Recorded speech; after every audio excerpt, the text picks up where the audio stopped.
देखो बच्चों, कठिन सवाल आसान जवाब। क्योंकि गणित हुआ आसान रे बच्चों, गणित हुआ आसान।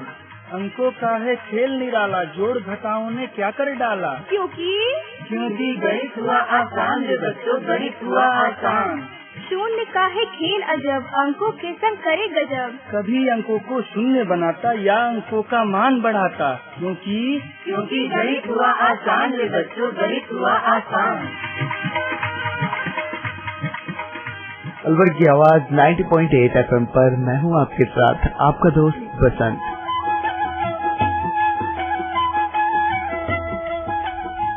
और गणित हुआ आसान के एक और अंक के साथ फिर से आपके साथ जुड़ गए हैं आप ही के अलवर की आवाज 90.8 FM पर। और आज गणित हुआ आसान के इस अंक में हम जानेंगे सेट थ्योरी के बारे में, यानी कि समुच्चय के बारे में। इस विषय के बारे में हमने पिछले अंकों में काफी कुछ जाना और कैसे समुच्चय से उप समुच्चय बनाए जाते हैं, इन सब के बारे में बहुत सारे उदाहरण के साथ, यानी कि डेली रूटीन लाइफ से रिलेट करके हम किस तरह से गणित को और आसान बना सकते हैं, बता रही हैं IIT अलवर की असिस्टेंट प्रोफेसर अर्चना शर्मा। और साथ में है हमारे कुछ कम्युनिटी स्टूडेंट्स। तो चलिए जानते हैं कि असिस्टेंट प्रोफेसर अर्चना शर्मा आज के इस अंक में हमें समुच्चय के बारे में, यानी कि सेट थ्योरी के बारे में क्या बताने वाली हैं। तो चलिए जानते हैं।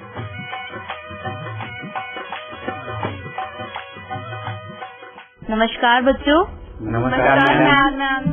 मैं अर्चना शर्मा IIT कॉलेज के डिपार्टमेंट ऑफ मैथमेटिक्स की फैकल्टी हूँ और आज हम अब गणित हुआ आसान की इस अंक में समुच्चय के विषय में चर्चा करेंगे। ठीक है बच्चों? ठीक है। तो बच्चों, अभी हम लोग अपनी सेट थ्योरी यानी जो समुच्चय सिद्धांत, जिस पर जो आज का हमारा विषय है, उस पर हम पहले से ही प्रोग्राम दे चुके हैं। आज के जो प्रोग्राम का जो टॉपिक रहेगा वो है उपसमुच्चय यानी सबसेट्स। लेकिन सबसेट्स पर जाने से पहले मैं आप सभी से जानना चाहूंगी कि अब तक हमने सेट्स के बारे में क्या क्या पढ़ा है, यानी समुच्चय के बारे में हमने अभी तक कितना जान लिया है। एक छोटा सा रिवीजन लेते हैं। तो पुनरावृत्ति से पहले, रिवीजन से पहले मैं एक बार आप सभी का परिचय लेना चाहूंगी। बेटा आप अपना नाम बताएं। मेरा नाम सुनीति चौहान है। आपका नाम? मेरा नाम जीनता है। आपका नाम बेटा? मेरा नाम शालू शर्मा है। आप बताएं। मेरा नाम नीरज उपाध्याय है। आप बताएं। मेरा नाम अमित श्रीवास्तव। बिल्कुल सही।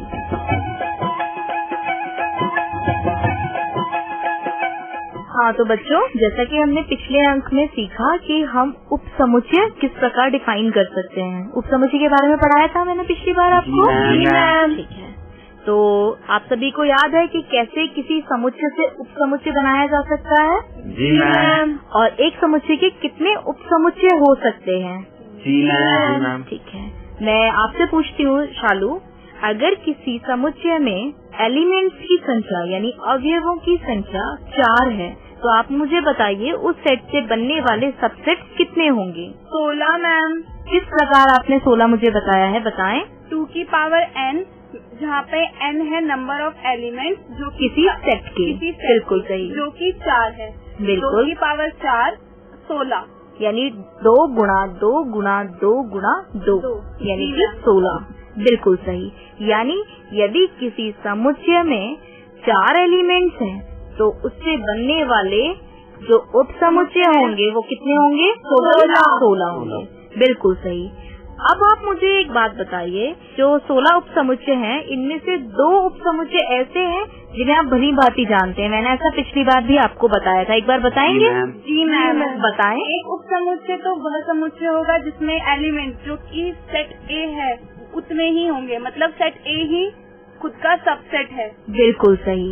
मैंने 2 टिप्पणियां आपको पिछली बार बताई थी और बहुत सही कि आपको वो प्रॉपर्टीज दोनों याद भी हैं। जैसा कि पहला मैंने आपको बताया कि जो रिक्त समुच्चय है वो प्रत्येक समुच्चय का उपसमुच्चय होता है। दूसरा, स्वयं समुच्चय खुद का ही उपसमुच्चय होता है। ठीक है? जी मैम। बिल्कुल सही। इसके अलावा भी बहुत सारे समुच्चय बनते हैं, वो डिपेंड करता है कैसे। पहले हम एक एक एलिमेंट से बनाते हैं उपसमुच्चय, फिर हम 2-2 एलिमेंट से। इसी प्रकार जितने एलिमेंट्स हमको हमारे समुच्चय में दिए गए हैं उनकी युग्म हम तैयार करते हैं। ऐसा ही होता है ना, जैसा कि मैं अभी आपसे कह रही हूँ कि अगर सेट में 4 एलिमेंट्स हैं तो पहले जो उप समुच्चय बनेंगे वो कौन से होंगे, जिनमें नंबर ऑफ एलिमेंट केवल 1 होंगे, यानी जितने सिंगलटन सेट एक सेट से बन जाएंगे हम उनको कहेंगे क्या, सब सेट। किसका, जो सेट हमको गिवन है। बिल्कुल सही। फिर हम कैसे बनाएंगे, जब हम 2-2 नंबर्स को साथ में लेना शुरू करेंगे, फिर हम बनाएंगे 3-3 नंबर्स को साथ में लेना शुरू करेंगे, फिर हम 4-4 की पेयरिंग करेंगे। बिल्कुल सही, ठीक है जी मैम।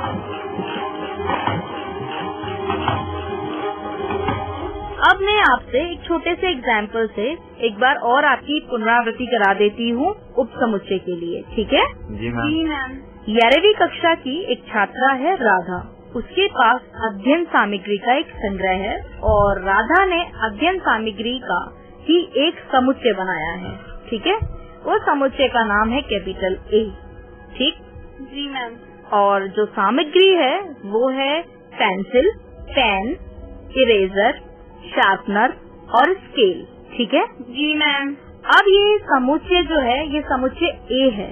एक बार मैं फिर से दोहरा देती हूँ कि राधा के पास उसकी अध्ययन सामग्री से एक समुच्चय है, समुच्चय बनाया है उसने अपनी अध्ययन सामग्री को एकत्रित करके, वह है समुच्चय A। और समुच्चय के जो अवयव हैं वो हैं पेंसिल, पेन, इरेजर, शार्पनर और स्केल, ठीक है। जी मैम। राधा ने अपने इसी समुच्चय A से एक अन्य समुच्चय बनाया है जो कि पहले वाले ही अवयव उसमें आ रहे हैं। वो जो नया समुच्चय बनाया है उसका नाम है समुच्चय B। B के जो कंटेंट हैं, जो एलिमेंट्स हैं वो है पेंसिल, पेन और स्केल। जी मैम। जी मैम। अब आपको बताना है क्या समुच्चय B समुच्चय A का सबसेट है। जी मैम। बताएं अमित, ऐसा क्यों। मैम क्योंकि सेट बी के जितने भी एलिमेंट्स हैं वो सेट ए में से ही लिए गए हैं और सारे एलिमेंट्स प्रेजेंट हैं। बिल्कुल सही, क्योंकि हम ऐसा पहले भी कहते हैं कि अगर हम उप समुच्चय कहना चाहते हैं किसी सेट के लिए तो उप समुच्चय में जितने भी अवयव प्रेजेंट होंगे उन सबको सेट में भी होना होगा। ऐसा ही है। जी मैम। और जैसे कि राधा ने जो पहला सेट बनाया है अध्ययन सामग्री का, उसमें पेंसिल भी है, पेन भी है और स्केल भी है। इसके अलावा भी कुछ सामग्री है, ठीक है, लेकिन ये तो है ही, ठीक है। इसीलिए हम कह सकते हैं कि जो समुच्चय B है वो सेट A का उप समुच्चय होगा, यानी उप समुच्चय। बिल्कुल सही, ठीक है। क्या सेट A उप समुच्चय बन सकता है सेट B का? No ma'am. सॉरी मैम, नहीं नहीं बनेगा अमित, ठीक है। क्यों नहीं बनेगा अमित? क्योंकि इरेजर और शार्पनर एक्स्ट्रा एलिमेंट। जी मैम, जो सेट बी में नहीं प्रेजेंट। बिल्कुल सही, ठीक है। अब मैं आपको बताना चाहूंगी, जैसा कि आप सभी को पता है कि हम यहाँ पर रेडियो पर हम चर्चा कर रहे हैं। जी मैम। तो मैं आपको फिर भी इसके प्रतीक बता सकती हूँ कि हम उप समुच्चय को किस प्रकार से दर्शाते हैं। यानी जैसा कि मैं आपको कह रही हूँ कि समुच्चय B समुच्चय A का उप समुच्चय है, यानी जो B है वो उप समुच्चय किसका? A का, ठीक है। तो इसको आप गणितीय रूप में एक छोटे से प्रतीक से भी दर्शा सकते हैं, ठीक है। और जो प्रतीक है उप समुच्चय का वो बिल्कुल कैसा दिखता है देखने में, जैसा कि जो हमारा अल्फाबेट लेटर C होता है, जैसा जो C है ना, जी मैम, C की तरह दिखता है, ठीक है। यानी कि B is a subset of A। B A का उप समुच्चय है। जो B लिखते हैं फिर बीच में क्या लगाते हैं? सबसेट का साइन, जो कि कैसा दिखता है? C जैसा, ठीक है। और उसके बाद हम लिखते हैं सेट, जिसका वो उप समुच्चय है, ठीक है। जी मैम। समझ आ गया आपको? जी मैम। इसी प्रकार मैं आपसे एक छोटा सा क्वेश्चन और पूछने जा रही हूँ अभी। मान लीजिए एक सेट है A। उस A में आपके पास 5 एलिमेंट्स हैं, A, E, I, O, U। फिर से दोहरा देती हूँ। एक्चुअली जो सेट A है वह है स्वरों का समुच्चय, अंग्रेजी वर्णमाला के स्वरों का समुच्चय, ठीक है। इसी प्रकार एक दूसरा सेट है B। बी के जो एलिमेंट्स हैं वो है ए, बी, सी, डी। ठीक है जी मैम। आप मुझे बताएं क्या सेट ए बी का एक उपसमुच्चय है? नहीं मैम। यदि नहीं तो ऐसा क्यों, बताएं। क्योंकि ma'am A, E, I, O, U A का अवयव है और बी का अवयव जो है ए, बी, सी, डी है। तो ऐसा दिख रहा है मैम कि ए में ई, आई, ओ, यू और बी का बी और सी और डी ये इसमें कॉमन नहीं है। बी को उपसमुच्चय होने के लिए ए से ही कुछ अवयव को लिया जाना चाहिए। यहाँ पर ए तो लिया गया है लेकिन बी, सी और डी एक्स्ट्रा एलिमेंट भी लिया गया है जो कि ए में नहीं है। ठीक है। तो और इसी प्रकार हम परिभाषा में भी हमेशा यही कहते हैं कि उपसमुच्चय तभी बनेगा जब उस सेट का प्रत्येक एलिमेंट सेट दूसरे सेट में प्रेजेंट है। तो ऐसा ही कहते हैं ना? यहाँ पर ऐसा हो रहा है कि ए में जो सेट ए में ई, आई, ओ और यू ये चारों एलिमेंट सेट बी में प्रेजेंट है ही नहीं। क्लियर है? बात समझ में आ गई? केवल कॉमन एलिमेंट्स कौन सा है? ए। बात समझ में आ गई या नहीं? ठीक है। इसीलिए ए बी का उपसमुच्चय नहीं है। क्लियर है? जी मैम। क्या बी ए का उपसमुच्चय हो सकता है? नो मैम, नहीं हो सकता, क्योंकि वहाँ पर भी सेम यही कंडीशन है। ठीक है, क्योंकि बी के सारे एलिमेंट्स ए में प्रेजेंट नहीं है, इसीलिए बी भी ए का उपसमुच्चय नहीं होगा। बिल्कुल सही। ठीक है बच्चों? जी मैम। तो इसी आधार पर अब हम कह सकते हैं कि आपको अच्छे से पता चल ही गया होगा कि किस प्रकार आप किसी सेट को किसी दूसरे सेट के लिए उपसमुच्चय मानेंगे। ठीक है? जी मैम। अगर किसी सेट में पहले वाले सेट के सारे अवयव प्रेजेंट हैं तो वो उसका सबसेट बन सकता है। जी मैम। ठीक है?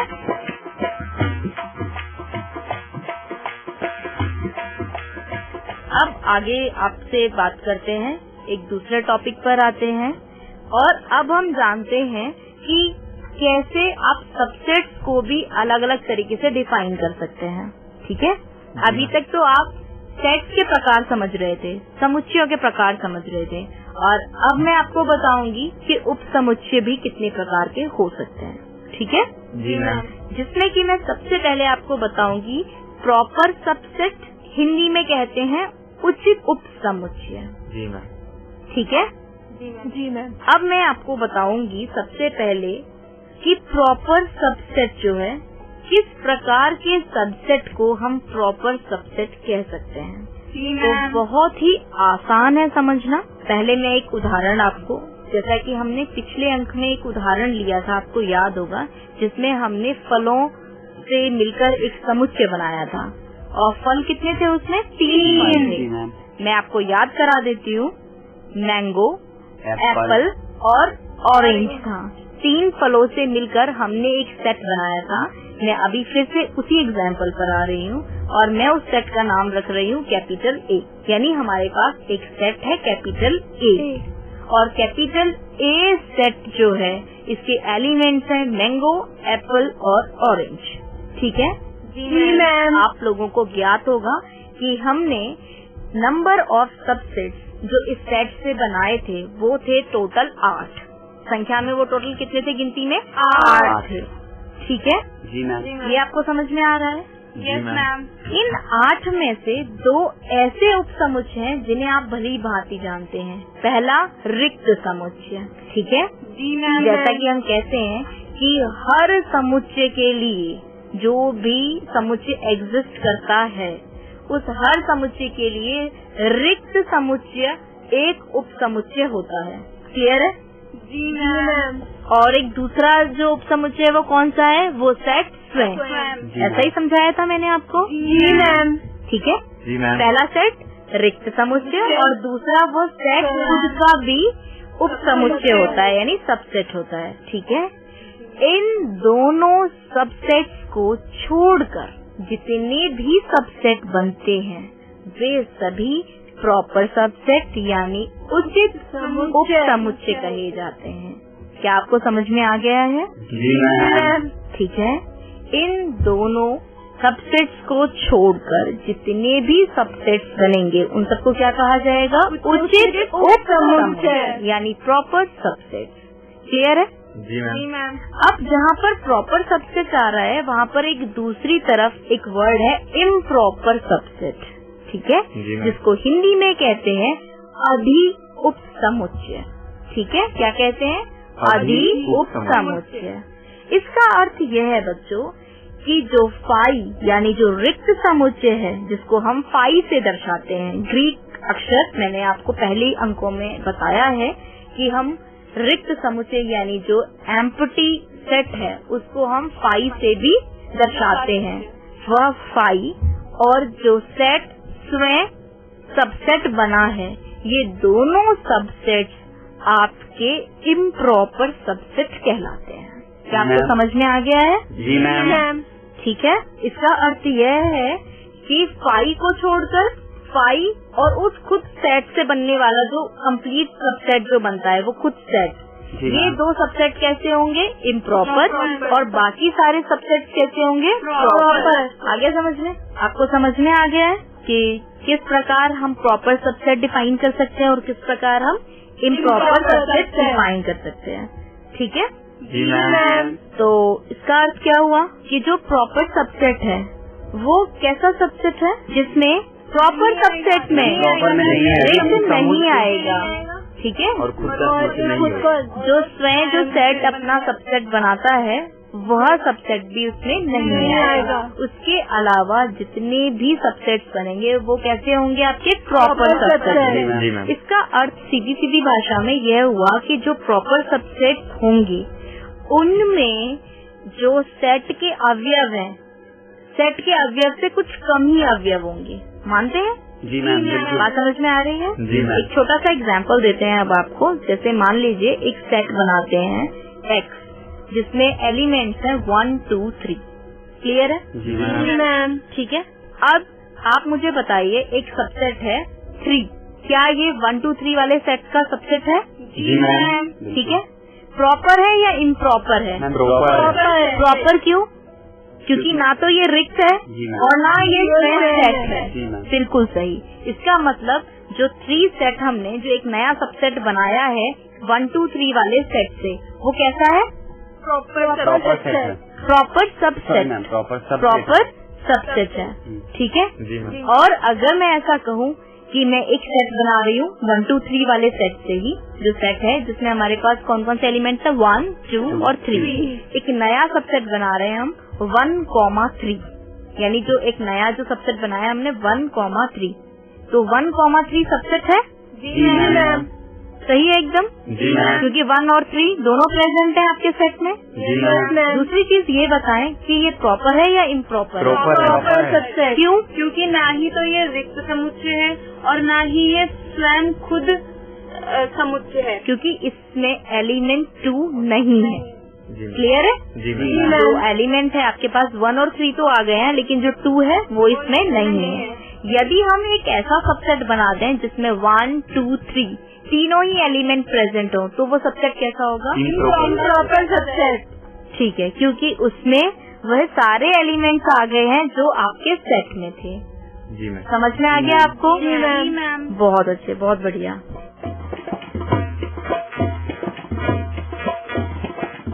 अब आप कोई अपनी तरफ से कोई ऐसा उदाहरण बताइए जो प्रॉपर और इम्प्रॉपर को अच्छे से डिफाइन कर सके।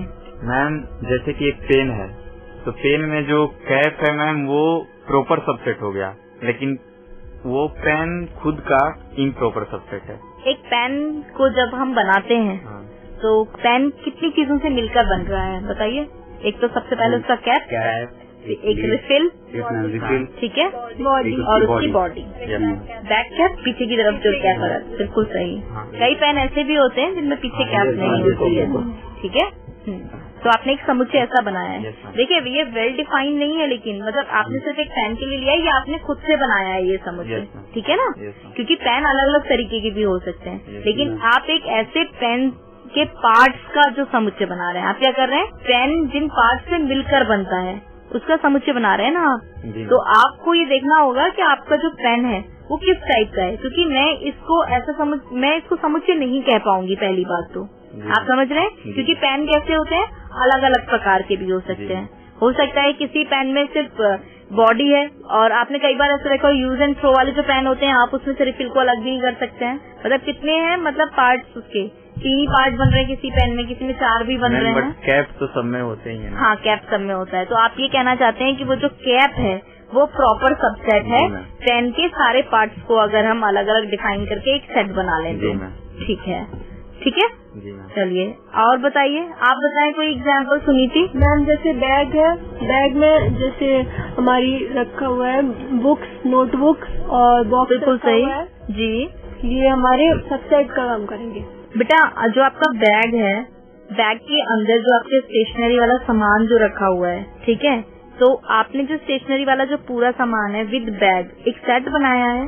क्या क्या है आपके पास, बैग है और क्या है, बुक्स हैं और नोटबुक्स है, नोटबुक्स हैं और पेंसिल बॉक्स है। पेंसिल बॉक्स है, बैग, नोटबुक, बुक्स और पेंसिल बॉक्स, यानी आपने इन 4 ऑब्जेक्ट से मिलकर एक सेट बनाया है। ठीक है, तो सबसेट किस प्रकार के होंगे इसके वो बताओ। सबसेट तो होंगे बुक्स, नोटबुक्स और पेंसिल बॉक्स जो कि बैग में रखे। बेटा सबसेट आप सिंगल एलिमेंट का भी बना सकते हैं, डबल का भी बना सकते हैं, ट्रिपल का भी बना सकते हैं। तो आप मुझे सीक्वेंसली बताइए कि सबसे पहले किस प्रकार के सेट बनेंगे। पहले सिंगल वाले बताएं, फिर डबल वाले बताएं, फिर ट्रिपल वाले बताएं। और आपके पास आई थिंक ऑब्जेक्ट आपकी जो समुच्चय में है वो 4 हैं, बैग, नोटबुक, बुक और पेंसिल बॉक्स। तो आप उसी प्रकार मुझे बताएं कि किस किस प्रकार के सबसेट्स बन जाएंगे। पहले तो मैम नोटबुक का, और फिर बुक, फिर पेंसिल। एक आपने सबसेट बनाया है जिसमें केवल आपने नोटबुक ली है, फिर दूसरा सबसेट आपने बनाया है जिसमें आपने केवल बुक ली है, तीसरा सबसेट इसमें पेंसिल ली है। पेंसिल बॉक्स, पेंसिल के लिए आपने नहीं बताया है हमें पहले, पेंसिल बॉक्स, ठीक है। और कौन सा सबसेट बन सकता है, बैग खुद, ठीक है। तो ये आपने जो सेट बनाया है उसके ये कितने सबसेट्स बना लिए आपने, 4। ये चारों कैसे वाले सबसेट्स हैं जिनमें नंबर ऑफ एलिमेंट्स कैसे हैं, एक ही है। क्लियर है। अब आप हर बार 2 ऑब्जेक्ट उठाकर भी सबसेट्स बना सकते हैं, जैसे कि बैग और पेंसिल बॉक्स, और बुक, नोटबुक, बुक और बैग और नोटबुक। इस प्रकार बनते रहेंगे आपके। जी मैम। इस प्रकार आपके पास टोटल नंबर ऑफ सबसेट्स जो आपको फॉर्मूला मालूम है कितने बनेंगे, 16, क्योंकि 2 की पावर क्या हो जाएगा, 4, तो कितना हो जाएगा टोटल, 16 हो जाएगा। ठीक है। अब आप मुझे बताएं सुनीति कि जो पेंसिल बॉक्स है और बैग है, पेंसिल बॉक्स और बैग अगर एक सबसेट बना रहे हैं तो ये प्रॉपर होगा या इम्प्रॉपर सबसेट होगा, प्रॉपर सबसेट। बिल्कुल सही, क्योंकि इसमें अभी कुछ आपके ऑब्जेक्ट्स ऐसे हैं जो आपने नहीं लिए हैं अपने सेट से।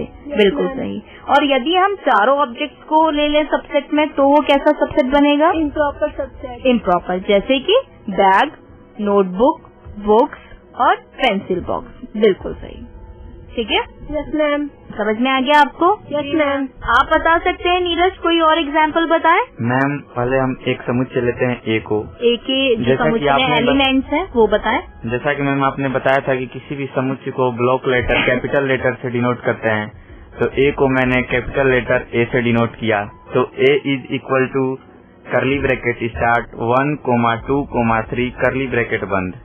एंड बी वैसे ही कैपिटल बी लिया, B is equal to curly bracket start 1, 2 करली ब्रैकेट बंद। एक और सेट आपने लिया है।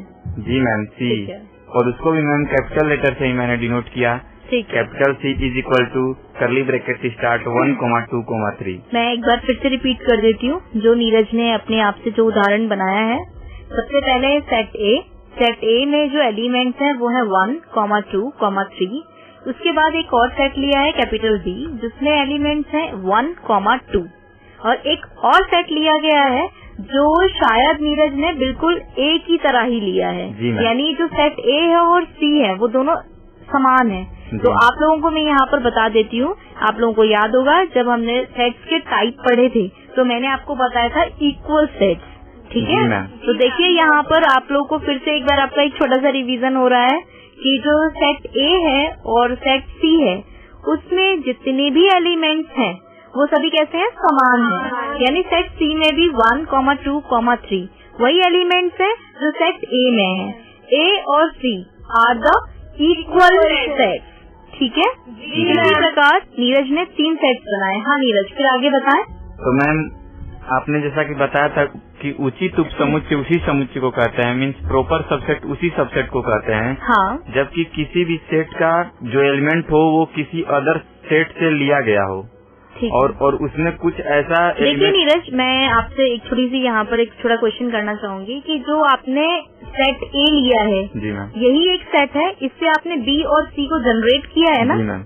ठीक है, यानी कि जो ए है वो आपका कंप्लीट एक सेट है। जी मैम। और आपने 2 सेट और बनाए हैं जो ए से ही बनाए हैं। जी मैम। ऐसा ही है ना? जी मैम। तो जो सेट बी है वो भी ए से बनाया गया है और सेट सी वो भी ए से ही बनाया गया है, ठीक है। जी मैम। तो यानी बी और सी दोनों ही सबसेट्स हुए किसके, सेट ए के। बिल्कुल सही।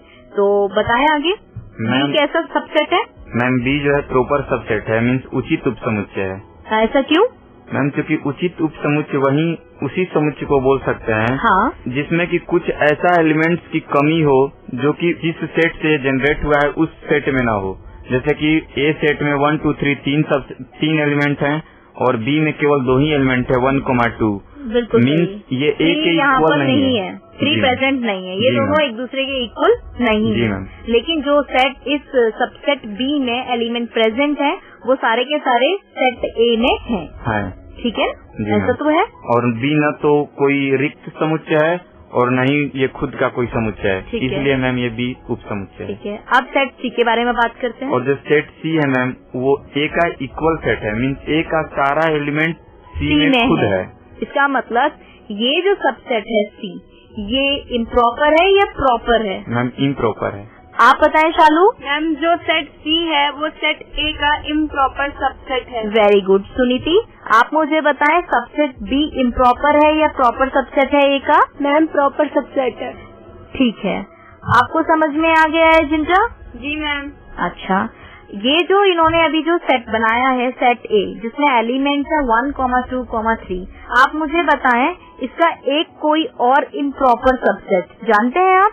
जी मैम। बताएं। मैम 5 यानी कि empty set is also a subset of set ए, यानी जो रिक्त समुच्चय है वो सेट ए का उपसमुच्चय भी है। ठीक है, इसी प्रकार हमने अपने आज के इस अंक में जाना कि हम सबसेट्स को भी 2 तरीके से विभाजित कर सकते हैं, 2 भागों में। पहला भाग प्रॉपर सबसेट यानी उचित उपसमुच्चय, दूसरा भाग इम्प्रॉपर सबसेट यानी कि अधिक उपसमुच्चय। ठीक है बच्चों? जी मैम। ठीक है, अब अगले अंक में हम और भी पढ़ेंगे समुच्चय के बारे में। तब तक के लिए नमस्कार। नमस्कार मैम। तो दोस्तों हमें उम्मीद है कि सेट थ्योरी यानी कि समुच्चय के बारे में आपको बहुत अच्छे से जानकारी हो गई होगी। और इस विषय के बारे में आपको बता रही थी IIT अलवर की असिस्टेंट प्रोफेसर अर्चना शर्मा और साथ में थे हमारे कुछ कम्युनिटी स्टूडेंट्स। ये प्रोग्राम भारत सरकार के विज्ञान एवं प्रौद्योगिकी विभाग द्वारा प्रेरित एवं समर्थित किया गया। आपको ये प्रोग्राम कैसा लगा? आप अपने फीडबैक प्रतिक्रिया हमें दे सकते हैं। अपने फीडबैक देने के लिए हमारा पता है कम्युनिटी रेडियो अलवर की आवाज 90.8 megahertz, IIT group of institutions, north extension MIA Alwar Rajasthan. हमारे फोन नंबर है 9587908908 और दूसरा नंबर है 0144512190। आप हमें मेल भी कर सकते हैं।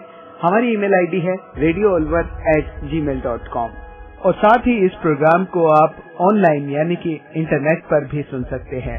इंटरनेट पर सुनने के लिए आपको लॉगिन करना है www.i-radiolive.com पर और साथ ही मैथमेटिक्स यानी गणित हुआ आसान के एपिसोड आप ऑनलाइन यानी कि इंटरनेट के माध्यम से एक दुनिया अनेक आवाज के वेबसाइट पर भी सुन सकते हैं। वेबसाइट है www.edaa.in। लॉगिन कीजिए और कहीं भी बैठकर ऑनलाइन आप इन मैथमेटिक्स के प्रोग्राम को सुन सकते हैं। इसी के साथ अपने दोस्त बसंत को दीजिए इजाजत। नमस्कार। आओ बच्चों, देखो बच्चों, कठिन सवाल आसान जवाब। क्योंकि गणित हुआ आसान रे बच्चों, गणित हुआ आसान। अंकों का है खेल निराला, जोड़ घटाओं ने क्या कर डाला। क्योंकि गणित हुआ आसान रे बच्चों, गणित हुआ आसान। शून्य का है खेल अजब, अंकों के संग करे गजब। कभी अंकों को शून्य बनाता या अंकों का मान बढ़ाता। क्योंकि गणित हुआ आसान रे बच्चों, गणित हुआ आसान।